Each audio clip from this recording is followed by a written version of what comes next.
তো বন্ধুরা, আজকে আমি চলে এসেছি কলকাতা আন্তর্জাতিক বই মেলায়। আর এইখানে এই যে আমি করুণাময়ী বাস স্ট্যান্ডে নামে গেছি, আর আমি ঢুকে যাবো এখন বই মেলার ভিতরে 3 নম্বর গেট দিয়ে। তো বন্ধুরা, এখন আমি বই মেলার ভিতরে ঢুকে গেছি। আর যে মুখরোচক আছে, আর এইখানে ভিতরে প্রচুর বড় বড় স্টল আছে, মানে বিশাল বড় বই মেলা। এত বড় বই মেলা মানে এই ধারপাশে হয় না, এটা আন্তর্জাতিক বই মেলা।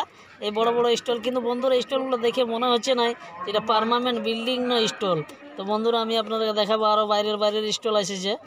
এই যে বিশাল বড় বড় স্টল, বই নানা রকমের নানা ধরনের বই এখানে বন্ধুরা। প্রবন্ধের এই বই লেখক সুকুমার রোজু।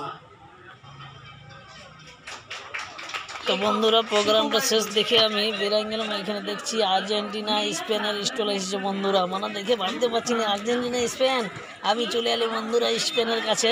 এই স্পেনের স্টলটা দেখাবার চেষ্টা করব ভিতর দিকে, কিন্তু প্রচুর ভিড়ের জন্য আমি ঢুকতে পারছি না বন্ধুরা। কিন্তু বন্ধুরা, আমি আপনাদেরকে আরও কিছু দেখাবো, যেখানে জার্মান ফার্মান সব আছে। মানে আর এইখানে একটা দাদাই বন্ধুরা সবগুলো ভালো কাজটা যেটা করছে, যেটা ফ্রি জল দিচ্ছে ভাই। এইটা আমি দেখে অবাক, মানে আমি জলটা খাইনি ফ্রি।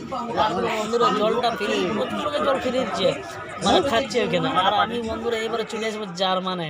আর বন্ধুরা দেখুন, এই জার্মানের স্টলের ভিতরে ঢুকে যাব। আর এই জার্মানের স্টলের ভিতরটা এমন একটা দেখা যাবে, বিশাল একটা বিল্ডিং তৈরি করে দিয়েছে এরা।